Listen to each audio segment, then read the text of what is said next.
making efforts to de-escalate.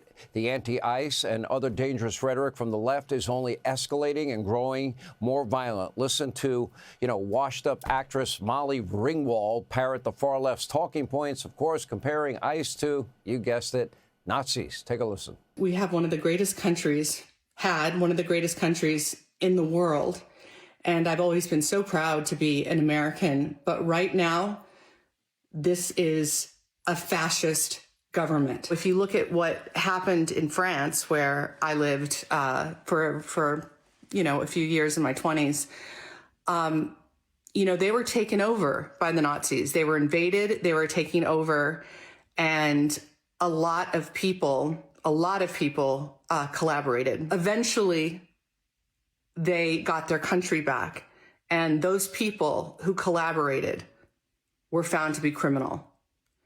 And that is what's going to happen. This rhetoric is nonstop. Okay, people need to understand what the Nazis did.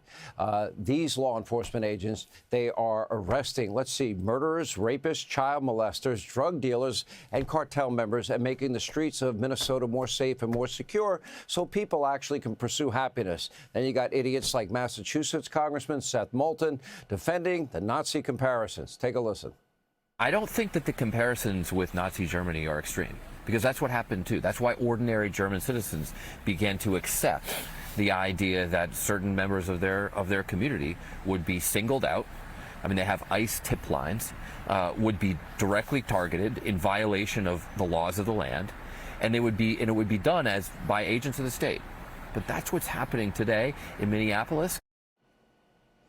All right, not to be outdone, the Philadelphia district attorney actually promised to hunt down ICE agents yesterday, and he, by the way, followed all of that up today by promising to wage lawfare on them.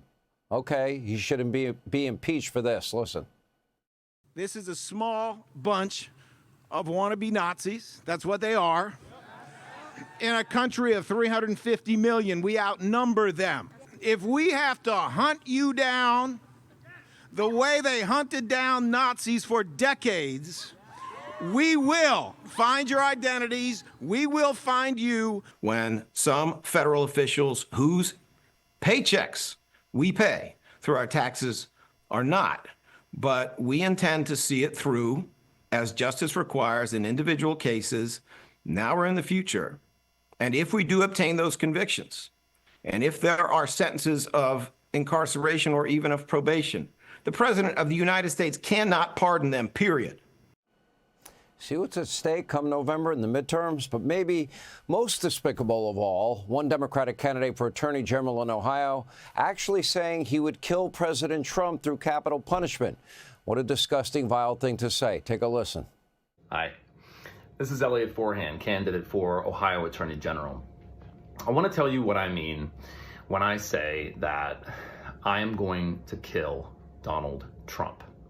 I mean, I'm going to obtain a conviction rendered by a jury of his peers at a standard of proof beyond a reasonable doubt, based on evidence presented at a trial conducted in accordance with the requirements of due process, resulting in a sentence duly executed of capital punishment.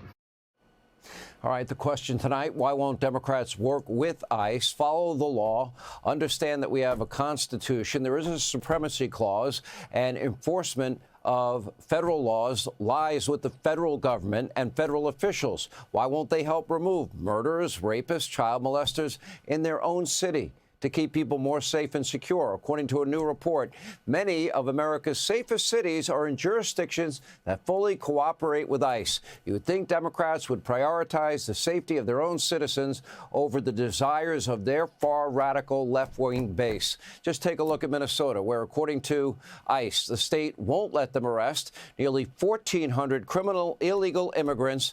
But now, thankfully, there may be help coming. Last night on the program, Senator Lindsey Graham, as I said to Greg Jarrett, said he and others are now working on legislation that would end sanctuary cities and states. Here's what he said.